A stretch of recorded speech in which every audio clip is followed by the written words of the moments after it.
غیر خونی انقلاب لانے والا مذہب سمجھنا ہے یا ہمیشہ خون کرنے والا مذہب سمجھنا ہے، یہ ساری چیزیں بصیر زمانہ نہ ہونے کی وجہ سے یہ باتیں ہم مختلف لوگوں سے سنتے تھے، لیکن مولانا کے پاس آنے کے بعد مولانا نے ہم کو زمانے کی آگاہی کیا ہے اس کے ایک ایک باب کو کھولا۔ بلکہ میں علماء عام طور سے مولانا کی کتاب الاسلام یتحدیٰ یا مذہب جدید چیلنج گاڈ اریزر اس کو لے کر بہت زیادہ فخر محسوس کرتے ہیں، جبکہ ہر آدمی کو یہ ڈسکور کرنا چاہیے کہ ایک صاحب علم اپنے 51 سال کی عمر میں الرسالہ جاری کرتا ہے، اس کے شروع ہی کے شماروں میں جدید مسئلہ کیا ہے واضح کرتا ہے، اور اس سے پہلے مذہب جدید چیلنج بول کے ساری اس عنوان پر کتاب لکھ کر ساری دنیا کو اسلام کی طرف سے کیا اسلام کا رول ہے اور کیا اسلام اس کے عقائد پر ان کی باتوں پر کیا دلائل پیش کر رہا ہے، سائنٹیفک اپروچ کیا ہے، یہ جب ایک انسان آج سے 55 سال پہلے 60 سال پہلے اتنی بہترین کتاب لکھا ہے، وہ اس جدید مسئلے کو واضح کرنے کے لیے جدید چیلنجز کیا ہیں، عملی ہو استدلال کی ہو مختلف قسم کی باتیں کیا ہیں، اس میں کتنا زیادہ ہر دن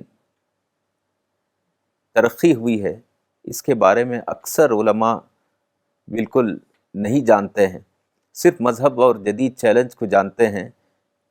اس کے بعد مولانا نے کئی کتابیں اقلیات اسلام، اظہار دین، خدا کی دریافت، اس قسم کی بہت سی کتابیں، پھر اس کے بعد اقدام کیا ہونا چاہیے، دور دعوت، دعوت کے مسائل، دعوتی مضامین، اس قسم کی بہت سی کتابیں جس میں مولانا نے معرفت اور دعوت کو لے کر بہت سی باتیں جو ایک بصیر زمانہ کو ہونا چاہیے وہ ساری چیزیں مولانا کے پاس ہی میں نے پایا ہے۔ تو لہٰذا بہت سے لوگوں کے پاس ہم جب جاتے ہیں تو باتیں کوئی زمانے کے لائق کیسے تطبیق دیں، اس قسم کی باتیں تو ہم نے نہیں پائی۔ صحیح تصور جو دور جدید کیا ہے، اس کا پازیٹیو آؤٹ لک کیا ہے، کیسے دور جدید دور تائید ہے، کیسے دور جدید دور معرفت ہے، یہ باتیں ہم نے کسی کے پاس نہیں پائی۔ جو ہم نے پایا وہ یہ کہ دور جدید کہتے ہیں دور، یا تو اس میں مسلم رہنما کسی کو تجدد کا نام دے دیتے ہیں، یا دور جدید کہتے ہیں تو صرف اس کا ایک منفی تصور، اس میں جو منفی چیزیں رونما ہوئی ہیں اسی کا تعارف کرواتے ہیں، اسی کے بارے میں ڈسکشن کرتے ہیں۔ مولانا نے دور جدید کو معرفت اور دعوت کے لیے مؤید دور اور سب سے اعلیٰ معرفت تک پہنچنے اور اعلیٰ دعوت کا کام انجام دینے کا دور ہے، یہ صرف مولانا کے پاس ہی میں نے پایا۔ تو صحیح بصیرت اور صحیح آگاہی صرف میں نے یہاں پائی ہے۔ اب ہم کو چاہیے کہ ایک شخص جو 100 سالہ زندگی میں اپنے تجربات کو، بلکہ میں کہوں گا کہ مولانا ہی کی تحریروں میں فیوچرسٹک اپروچ ہے، یعنی آنے والا 25 سال یا 50 سال تک جو پیغام امت مسلمہ کو دینا ہے، جو ایک نسل کو تیار کرنا ہے، اس کے ذہن کو تیار کرنا ہے، جو منفی ذہن ہے اس کو مثبت تعمیر میں لگانا ہے، یہ ساری چیزیں مولانا کی کتابوں میں موجود ہیں۔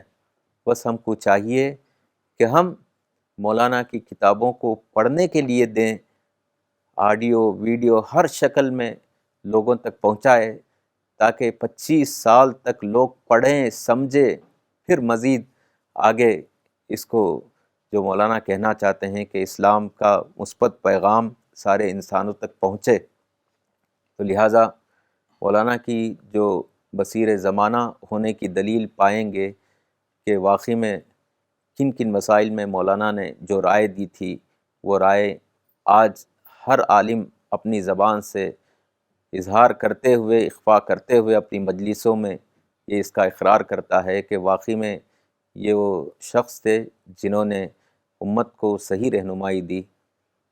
اب بہت سے لوگ سمجھنے کی کوشش کر رہے ہیں، اللہ تعالیٰ سے دعا ہے کہ اللہ تعالیٰ پڑھنے کی توفیق دے، پھر اس کو سمجھ کر ایک مثبت تعمیر کے بارے میں منصوبہ بنانے کی توفیق عطا فرمائے۔ بالکل صحیح بات بتائی مولانا اقبال صاحب احمد۔ مولانا نے اس پر کئی مضمون بھی لکھا اسی عنوان کے تحت، بصیر زمانہ ہونا۔ مثال کے طور پر میرے سامنے ایک مضمون ہے الرسالہ فروری 2016 کا، اس کا عنوان ہی ہے بصیر زمانہ۔ اس کا ایک جملہ جو یہ ہے کہ بصیر زمانہ ہونے کا مقصد کیا ہے۔ اس کا مقصد یہ ہے کہ مومن اپنے عمل کی صحیح منصوبہ بندی کر سکے۔ زمانے سے باخبری کے بغیر اسلامی عمل کی صحیح منصوبہ بندی نہیں ہو سکتی۔ اس بنا پر مومن کو یہ کوشش کرنا ہے کہ وہ اپنے زمانے کے حالات سے پوری طرح باخبر ہو، ورنہ اس کی سرگرمیاں بے نتیجہ ہو کر رہ جائیں گی۔ اور اس مضمون کا آخری جملہ یہ ہے کہ اگر مومن ایسے زمانے میں ہے جبکہ اظہار رائے کی آزادی ایک مسلمہ حق سمجھا جاتا ہے، وہ دوسروں کی اظہار رائے پر پابندی کا لگانے کا مطالبہ کرے تو یہ مطالبہ عملاً کبھی پورا نہ ہوگا۔ البتہ وہ نارمل ماحول ختم ہو جائے گا جس میں مومن کے لیے بھی اظہار رائے کی یکساں آزادی ہو۔ الرسالہ فروری 2016۔ تو اللہ تعالیٰ سے دعا کرنا اور کوشش بھی کرنی ہے کہ ہم اپنے زمانے کو سمجھنے والے بنیں۔ مولانا اسرار صاحب نے جو گلوبل بوائلنگ کے تعلق سے بتایا تھا، تو اس پر مسٹر روہت کمار امرتسر پنجاب نے بہت ہی اپنے تجربات کی روشنی میں ایک تاثر دیا ہے، وہ میں یہاں پڑھتا ہوں۔ انہوں نے لکھا ہے کہ ابھی سر نے بتایا کہ کیسے پہاڑوں سے برف پگھل جائے گی، کیسے پانی بڑھ جائے گا۔ پنجاب میں بھی لوگ سوچتے تھے کہ ہمارے یہاں کوئی سمندر نہیں ہے، پھر یہاں بڑی تباہی نہیں ہوگی، لیکن کچھ مہینہ پہلے پنجاب میں اتنا پانی ہو گیا کہ کتنا نقصان ہو جائے کسی نے سوچا نہیں تھا کہ کیا یہاں بھی اتنا پانی ہو جائے گا۔ یہ سوچ کر من میں خوف پیدا ہو جاتا ہے۔ تو پنجاب جیسی جگہ جہاں پر سمندر نہیں ہے، وہاں پر اتنا نقصان ہو سکتا ہے تو کہیں بھی ہو سکتا ہے۔ ہم سوچیں تو زمین محفوظ نہیں ہے، وہ اپنے آخری انجام کو پہنچ رہی ہے۔ اب مولانا اسرار عمری صاحب، میں آپ سے سوال کروں گا کہ دہلی آنے سے پہلے آپ نے لکھنؤ بک فیئر 2023 میں شرکت کی، گڈ ورڈ بکس اور سی پی ایس انٹرنیشنل کا اسٹال جو تھا اس کا انتظام سنبھالا آپ دونوں نے۔ تو میں آپ سے یہ درخواست کروں گا کہ وہاں جو تجربات ہوئے کچھ اس میں سے شیئر کیجیے آپ ہمارے ساتھ۔ لکھنؤ کا جو سفر تھا اس کے تجربات عرض کرنے سے پہلے میں جو گلوبل بوائلنگ پر جو گفتگو ہو رہی تھی اس پر مولانا کا ایک آرٹیکل کا کچھ اقتباس ہے، میں وہ پڑھ کے سنانا چاہوں گا۔ اس میں واضح مولانا نے ہم کو ایک میسیج دیا ہے اور ہمارے لیے وہ بہت زیادہ مفید ہوگا۔ یہ آرٹیکل مولانا کی کتاب قیامت کا الارم پیج نمبر 85 میں ہے اور ٹائٹل ہے طوفان قیامت۔ وہ کافی 4-5 صفحات کا آرٹیکل ہے۔ اس کے آخری کا 2 پیراگراف میں آپ کے سامنے پڑھ کے سنانا چاہوں گا، جس میں مولانا لکھتے ہیں، پیغمبر اسلام نے 7ویں صدی عیسوی میں کہا تھا کہ میرے اور قیامت کے درمیان صرف اتنا فاصلہ ہے جتنا فاصلہ انسان کی 2 انگلیوں کے درمیان ہے، انا والساعۃ کہاتین۔ گلوبل وارمنگ کا واقعہ، گلوبل وارمنگ کا ظاہرہ بتاتا ہے کہ یہ فاصلہ اب ختم ہو چکا ہے۔ جدید سائنس جس کلائمیٹ چینج کی خبر دے رہی ہے، وہ تبدیلی سائنسدانوں کے بیان کے مطابق اب اس حد تک پہنچ چکی ہے کہ اب اس کو دوبارہ الٹی طرف لوٹانا ممکن نہیں۔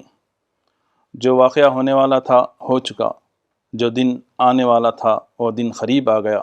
اب آخری وقت آ گیا ہے جب کہ انسان اپنے آپ کو بدلے اور خدا کے خلاف سرکشی کا طریقہ چھوڑ کر خدا کے ساتھ وفاداری کا طریقہ اختیار کرے۔ حالات کی یہ خاموش پکار ہے کہ انسان اپنے آپ کو درست کر لے، اس سے پہلے کہ اپنے آپ کو درست کرنے کا موقع اس کے لیے باقی نہ رہے۔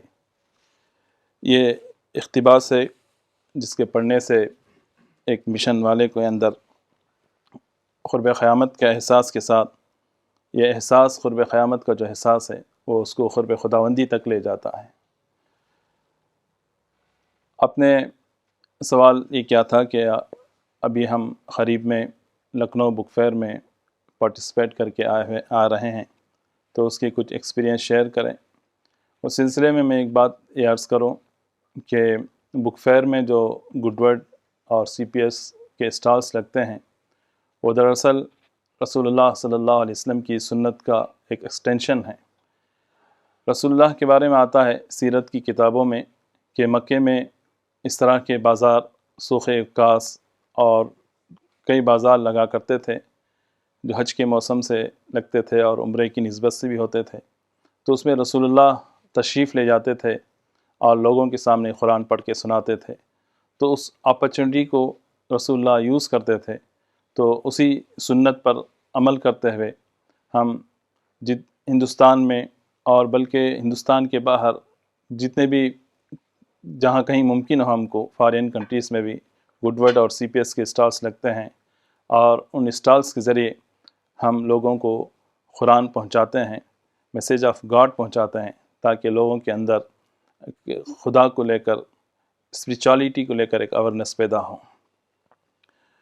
اس سلسلے میں ایک عجیب تجربہ میرا یہ ہے کہ میں چنئی سے میرا تعلق ہے، ساؤتھ سے، تو جب میں وہاں سے لکھنؤ کے بک فیئر کے لیے آ رہا تھا اور اپنے ساتھیوں سے اس سلسلے میں ڈسکس کیا، اپنی فیملی کے لوگوں کو بتایا، تو تقریباً تمام لوگ ایک نگیٹیو مجھے رسپانس دے رہے تھے کہ آپ وہاں نہ جائیے، بک فیئر مت لگائیے، اسٹال مت لگائیے، وہاں کے حالات آپ کے لیے پازیٹیو نہیں ہیں۔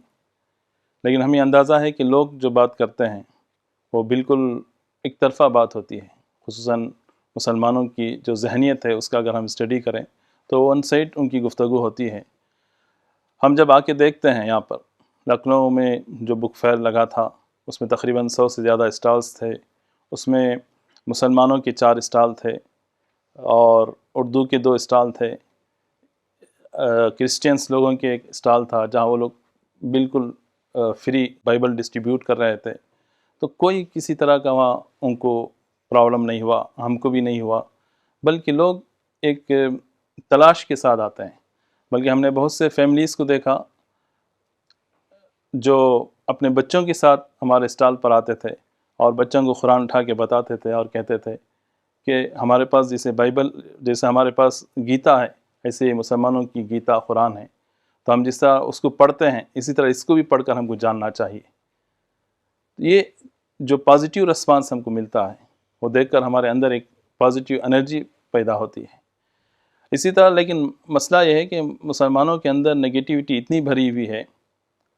مولانا مجھ سے ایک بار کہا تھا، اسرار صاحب آپ سلفی ہیں، سلفی لوگ یہ سمجھتے ہیں کہ سب سے بڑی برائی بدعت ہے، لیکن آپ جانیے کہ سب سے بڑی برائی منفی سوچ ہے، نگیٹیو تھاٹ ہے، اور یہ نگیٹیو تھاٹ مسلمانوں کے اندر اتنا زیادہ سرایت کر گئی ہے کہ بک فیئر میں ایک دن صبح جب اسٹال اوپن کیا تو ایک بہت ہی اچھی فیملی آئی، ایک 70 ایئرس اولڈ ایک مسلم تھے، ان کے ساتھ ان کی بیٹی تھی، ان کی نواسی تھی۔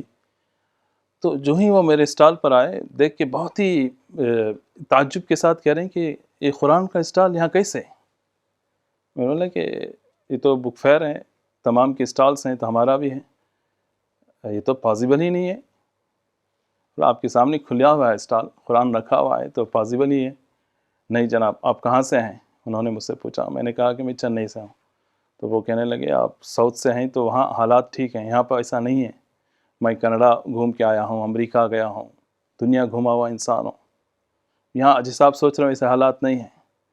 تو ایک نگیٹیو بات بول کے ہی گئے وہ، جبکہ وہاں اسٹال تھا، قرآن رکھے ہوئے تھے، پورے لوگ آ رہے تھے، مسلم، ہندو، کرسچن، سب اپنے اپنے پسند کی کتابیں خرید رہے تھے، کوئی کسی کو کوئی چھیڑ چھاڑ نہیں کر رہا تھا۔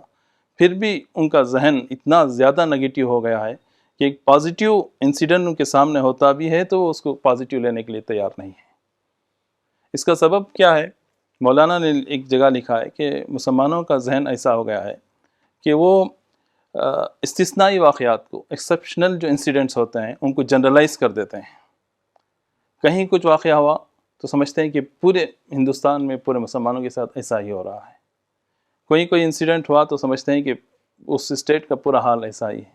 جب ہم جاتے ہیں اور وہاں دیکھتے ہیں تو وہ حالات بالکل مختلف رہتے ہیں. تو یہ ہماری سوچ کا پرابلم ہے. ہماری سوچ کو ہم درست کرنا چاہیے. مجھے اس وقت ایک آیت یاد آ رہی، گرچہ یہ بہت سخت آیت ہے، لیکن میں یہ جس پس منظر میں کہہ رہا ہوں بس وہ سوچ کی حد تک ہے، یہ کوئی حکم اور فتوے کے پر نہیں ہے. سورۃ المنافقین میں اللہ تعالیٰ نے ایک آیت میں عرض کرتا ہے کہ یحسبون ان کل صیحۃ علیہم ہم العدو فاحذرہم. رسول اللہ کے ساتھ مدینے میں کچھ لوگ تھے جو اپنے آپ کو مسلمان تو کہتے تھے لیکن ان کا دل پوری طرح مسلمان نہیں ہوا تھا. تو وہ لوگ مدینے میں کوئی بھی آواز کو سنتے تو سمجھتے کہ ہمارے اوپر حملہ ہو رہا ہے. یحسبون ان کل صیحۃ، کہ ہر آواز کو اپنے خلاف سمجھتے تھے. اللہ کہتا ہے کہ ہم العدو فاحذرہم، یہ دشمن ہیں، تم ان سے دور رہو. تو یہاں جو دشمن کا لفظ استعمال ہوا ہے وہ انسان کی نسبت سے نہیں، سوچ کی نسبت سے ہے. یہ نگیٹو تھنکنگ ایسی چیز ہے جو آپ کو کل کر دے گی. نگیٹو تھنکنگ ایسی چیز ہے کہ دنیا میں کہیں بھی کوئی ایک نگیٹو واقعہ آپ کو پیش آئے گا تو آپ جنرلائز کر کے ڈرنے لگیں گے. میں بہت سے ایسے لوگوں کو جانتا ہوں جن کی نیندیں اڑی ہوئی ہیں، حالانکہ اتنے پازیٹیو واقعات یہاں ہوتے ہیں اس کو وہ لیتے نہیں ہیں. ان کے بعضو پازیٹیو واقعات ہوتے ہیں. اسی طرح لکھنؤ کا ایک واقعہ، ایک صاحب نے ہم کو اپنے گھر ڈنر پر بلایا تھا. تو ان کے ایک ساتھی آئے ہوئے تھے جو ایک ہائی کورٹ میں اچھی سے ایڈمنسٹریشن جاب میں ہیں، کافی سال سے ہیں وہ. ان سے ہم نے گفتگو کی تو وہ صاحب جو ہے اتنی نگیٹو بات کر رہے تھے. تو ہمارے ساتھی اقبال صاحب نے پوچھا، بھائی آپ کوئی ایک نگیٹو واقعہ بتائیے کہ آپ کی کلیگ کے ساتھ ایسا پیش آیا، آپ کے کلیگ نے ایسا کیا. وہ کہتے ہیں نہیں میرے ساتھ تو ایسا نہیں کرتے ہیں لیکن فیس بک میں ایسا لکھتے ہیں. تو پھر ساتھی نے کہا کہ بھائی فیس بک میں کیا لکھتے ہیں؟ نہیں وہ بہت اپنے مذہبی اس کا اظہار کرتے ہیں. تو انہوں نے کہا کہ مذہبی اظہار تو ہر ایک کرتا ہے، مسلمان بھی کرتے ہیں، عیسائی بھی کرتے ہیں، تو اس کا حق ہے. اس کو کیوں نہیں پہلے ایسا نہیں کرتے تھے اب ایسا کرتے ہیں. تو یہ نگیٹو تھنکنگ آپ کے ساتھ ہونے والے پازیٹیو واقعات کو بھی ختم کر دیتے ہیں، کل کر دیتے ہیں آپ کی سوچ کو، آپ کے آرام کو، آپ کے سب کچھ کو کل کر دیتے ہیں.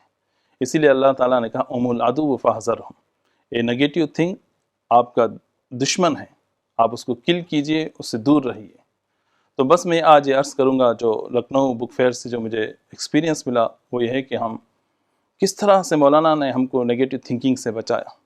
واقعی اگر مولانا نہ ہوتے اور مولانا اتنا زیادہ اگر ہم کو نگیٹو تھنک کی خرابیاں واضح نہ کرتے تو میں بھی شاید انہی میں سے ہوتا جن کو رات میں نیند نہ آتی یہ سوچ کے کہ ہمارے ساتھ کیا ہو رہا ہے.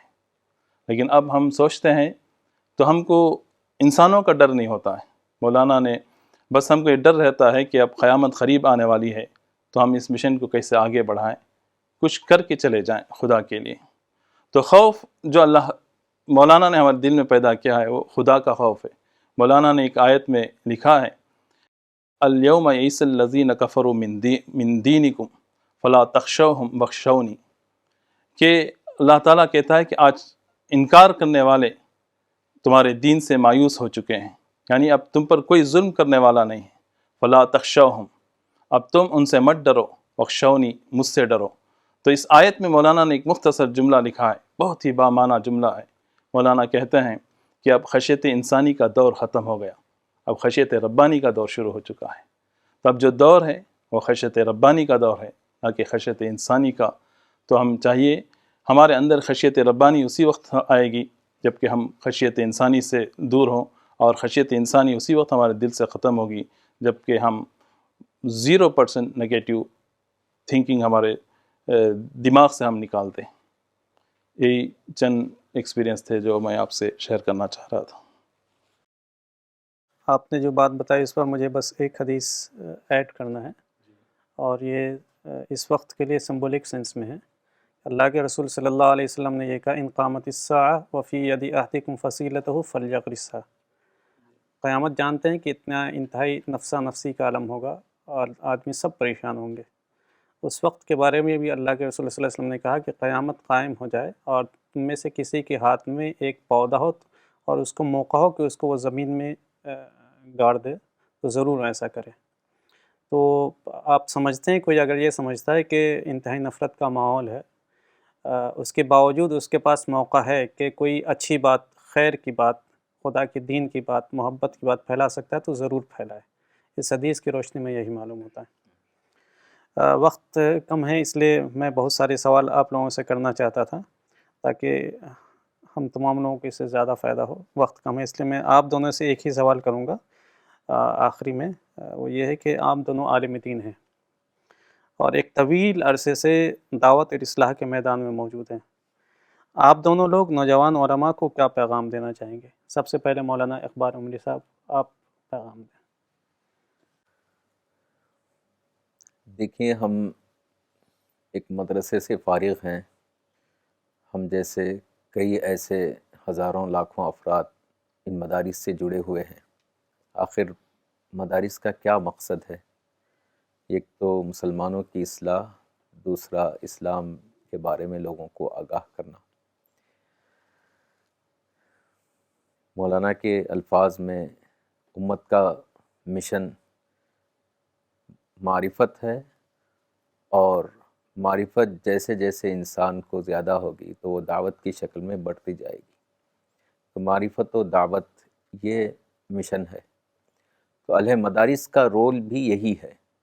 اہل مدارس کا رول اپنے آپ کو مختلف علوم میں مہارت پیدا کر کے یا مختلف میدانوں کو سنبھالنا، یہ ان کا ترجیحی مقصد، ترجیحی رول نہیں ہے۔ تو عام طور سے آج کل مدارس میں فراغت کے بعد یا رہتے ہوئے بھی عصری علوم پڑھائے جاتے ہیں۔ اسی طرح فراغت کے بعد برجنگ کورسز کرائے جاتے ہیں تاکہ وہ مزید تعلیم حاصل کرنے کے لائق بنے، یعنی مزید کیسے ایک عالم پروفیشنل بن سکتا ہے۔ اس قسم کی ترتیب ہر مدرسے میں تقریباً ہو رہی ہے، اور تقریباً ہم دیکھتے ہیں کہ 50-100 سال سے ایسے مدارس ہیں جس میں عصری علوم بھی پڑھائے جاتے ہیں، اور بڑے فخر سے کہتے ہیں کہ ہمارے اس ادارے میں عصری اور قدیم علوم کا امتزاج ہے۔ اور اسی طرح ہم جدید نافع اور قدیم صالح پڑھاتے ہیں۔ بہرحال یعنی جو درس نظامی ہے اس کے علاوہ بہت سی چیزیں اپنا رہے ہیں۔ میں ان سارے جو ہمارے ہی اس میدان میں لگے ہوئے ہیں، یعنی علم کے میدان میں ان سے گزارش کرنا چاہتا ہوں کہ مولانا اضافہ درس کے قائل تھے، یعنی جو نصاب چل رہا ہے اس میں تبدیلی کے مولانا قائل نہیں تھے، بلکہ اضافہ درس کے قائل تھے۔ یعنی ہم کو وہ کیا چیزیں خارجی طور پر دعوت اور معرفت کے لیے اپنانا ہے، وہ ساری چیزیں مولانا نے اپنی تحریروں میں لکھ دی ہیں کہ آپ ایک مدرسے میں رہتے ہوئے بھی اپنے مطالعے میں اگر اضافہ درس کرنا چاہتے ہیں، اس کی تطبیق جو پڑھ رہے ہیں اس کی تطبیق اور اس کی تصدیق کے لیے مولانا نے کام کیا ہے۔ بہت زیادہ کام مولانا نے جو کیا ہے، کیونکہ مولانا خود ایک عالم تھے، تو اہل مدارس کیوں انفٹ ہو گئے ہیں، مس فٹ ہو گئے ہیں لوگوں کو اپروچ کرنے کے لیے، اس کے لیے یعنی یہاں پر ایک نوجوانوں میں ایک طرف دینی بیداری اور دینی بیزاری دو چیزیں آئی ہیں۔ تو دینی بیزاری کے اسباب کو مولانا نے دریافت کیا ہے، اور دینی بیداری میں جو غلطی ہے اس کی طرف بھی مولانا نے رہنمائی کی ہے۔ تو میں یہ کہوں گا کہ جیسا ہم اپنے پروفیشنل اس میں برجنگ کورسز کرنے کی کوشش کرتے ہیں، اپنے مطالعے میں مولانا کی کتابوں کو رکھیں اور گویا یہ سمجھیں کہ یہ برجنگ رول ادا کر رہے ہیں کہ آپ کو بصیر زمانہ بنانے کے لیے۔ اور اسی طرح ہم CPS مشن والوں کو یہ ڈسکور کرنا چاہیے کہ ہم آنے والی نسل کے لیے ایک بریجنگ رول ادا کر رہے ہیں. اس کو اخلاص کے ساتھ اس پر قائم رہنا ہے، اور جو کام بھی ہو سکے، چاہے کمپوزنگ کا ہو، پروف ریڈنگ کا ہو یا کمپائلنگ کا ہو، سارے اس میں اخلاص کے ساتھ، اس میں استقامت کے ساتھ لگے رہنا چاہیے، کیونکہ آپ بھی آنے والی نسل کے لیے بریجنگ رول ادا کر رہے ہیں. بس انہی باتوں کو کہتے ہوئے میں دعا کرتا ہوں کہ اللہ تعالی ہم کو صحیح معنی میں دور جدید کو سمجھنے کی اور معرفت میں مزید آگے بڑھنے کی توفیق عطا فرمائے. مولانا اسرار صاحب، آپ کیا پیغام دیں گے؟ جی بس اقبال صاحب کا جو میسیج ہے وہ بھی وہی میرا میسیج ہے. بس اس میں ایک میں اضافہ کرنا چاہوں گا کہ آج کل مدارس میں بہت سے ایسے اسپیکرز آتے ہیں جو طلباء کے درمیان یہ اسپیچ دیتے ہیں، اور خود آرٹیکلز بہت سے آتے ہیں. وہ یہ بتاتے ہیں کہ ایک عالم کو صرف عالم بن کے نہیں رہنا چاہیے، بلکہ اس کو مختلف فیلڈز میں آ کے کام کرنا چاہیے. اس کو پالیٹکس میں بھی آنا چاہیے، اس کو وکالت میں بھی آنا چاہیے، اس کو ڈاکٹر بھی بننا چاہیے. میں سمجھتا ہوں کہ یہ بات جو ہے بالکل قرآن کی تعلیم کے خلاف ہے. قرآن میں اللہ تعالیٰ کہتا ہے طائفۃ لیتفقہوا فی الدین ولینذروا قومہم اذا رجعوا الیہم. ایک گروپ، ایک ٹیم ایسی ہونی چاہیے جو دین کا ڈیپ نالج حاصل کریں اور اس کی بنیاد پر اپنے لوگوں کو اویئر کریں، ان کے اندر اویئرنیس پیدا کریں. تو علماء کو جو کام کرنا چاہیے وہ ہے کہ وہ دین کا ڈیپ نالج حاصل کریں، پھر وہ جانیں کہ اس کو آج اپنے زمانے میں پریکٹیکل طور پر کیسے اپلائی کر سکتے ہیں. تو اس کے لیے جیسا اقبال صاحب نے بتایا کہ آدمی کو اپنے زمانے سے واقف ہونا چاہیے، تو جو اس کا نالج ہے وہ اس کو حاصل کریں. دور جدید کا جو نالج ہے اس کو پڑھیں، ہر چیز پڑھیں، اس کو حاصل کریں، پھر دین کی تطبیقی طور پر اس کو اپلائی کرنے پر اس کو یوز کریں. یہ نہیں کہ وہ خود پالیٹیشین بن جائیں، وہ خود ایڈوکیٹ بن جائیں، وہ خود ڈاکٹر بن جائیں. اس سے جو خدا کا جو مقصد ہے ایک عالم سے جو چاہتا ہے، جو اس کا وہ کریشن پلان ہے کہ وہ دین کا ڈیپ نالج کرے اور لوگوں کے اندر اویئرنیس پیدا کرے، تو یہ ہو نہیں سکتا ہے. اور ایسا ہم نے دیکھا ہے کہ جو اسکالرس اس طرح اپنے آپ کو ڈسٹریکٹ کر لیتے ہیں، وہ نہ ہی صحیح طور پر دعوت کا کام کر پاتے ہیں اور نہ ہی وہ اپنے فیلڈ میں ماہر ہو پاتے ہیں. تو لہٰذا اس بات کو سمجھنے کے لیے میں کہوں گا کہ علماء مولانا کی جو کتاب ہے علماء اور دور جدید، اس کا ضرور مطالعہ کریں، تو تب یہ بات ان کو سمجھ میں آئے گی. تو اس میں مولانا نے جو اہم بات بتائی وہ یہ ہے کہ علماء کا جو کام ہے وہ کونیت بشری کا کام ہے. دو کام ہوتے ہیں انسان کے سامنے، ایک ہے انسانوں کو بنانے کا کام، ایک ہے انسانوں پر رول حکومت کرنے کا کام. تو علماء کا کام یہ نہیں کہ لوگ انسانوں پر حکومت کریں، بلکہ وہ ایسے اچھے انسان بنائیں، ایسے اچھے انسان کو بلڈ کریں جو اچھے حکمران بن سکتے ہیں. تو حدیث میں کہا گیا ہے کہ کما تکونون یؤمر علیکم، کہ تم جیسے ہوگے ویسے تمہارے حکمراں ہوں گے. تو اسی حدیث کے پیش نظر مولانا یہ کہتے ہیں کہ علماء کا کام انسان بلڈنگ ہے. اگر وہ انسانوں کو بنائیں گے تو نیشن بلڈنگ اچھی طرح سے ہو پائے گی. اگر وہ خود انسانوں کو نہ بنائیں اور خود دوسرے کاموں میں کود پڑے تو وہاں نہ نیشن بلڈنگ کا کام ہوگا، نہ وہ اچھے انسان پیدا ہو سکتے ہیں. تو بس علماء اپنے آپ کو اس پر فوکس کریں کہ دین کا ڈیپ نالج حاصل کریں اور اس کے ذریعے لوگوں کو اندر اویئرنیس پیدا کریں. یہی ان کا کام ہے، اور اس کے لیے ان کے لیے جو مفید لٹریچر ہے وہ مولانا کا ہے، اس میں کوئی شک نہیں. تو بس میری دعا ہے مولانا کے حق میں، اللہ تعالیٰ مولانا کے درجات کو بلند کریں. انہوں نے ہم کو اتنی اچھی چیزیں دی کہ ہم اس کو بیان نہیں کر سکتے ہیں. اگر مولانا نہ ہوتے تو دین کے اوپر جو چھلکے پڑ چکے تھے، جو خشر آ گئے تھے، اس کو ہم اپنے اس سے ہٹا نہیں سکتے تھے. تو مولانا نے دین کے اوپر جو خشر تھا اس کو ہٹایا اور اصل دین کو ہمارے سامنے پیش کیا. تو اللہ ان کی خدمات کو قبول کریں، اور پھر ہم کو مولانا کی راہ پر چلتے ہوئے خدا کی معرفت اور خدا کی جنت کے مستحق بننے کی اللہ توفیق عطا فرمائے. آمین. اسی پر میں آج کا سیشن ختم کرتا ہوں. میں آپ دونوں حضرات کا سی پی ایس ٹیم کی جانب سے اور تمام آڈینس کی جانب سے شکریہ ادا کرتا ہوں، اور اللہ تعالیٰ سے ہم دعا کرتے ہیں کہ اللہ تعالیٰ آج کی مفید باتوں کو ہمارے لیے مشعل راہ بنائے اور ہمیں توفیق عطا فرمائے کہ ہم معرفت میں جینے والے بنیں اور قیامت کی تیاری کرنے والے بنیں. آمین. ملتے ہیں اگلے ہفتے انشاءاللہ.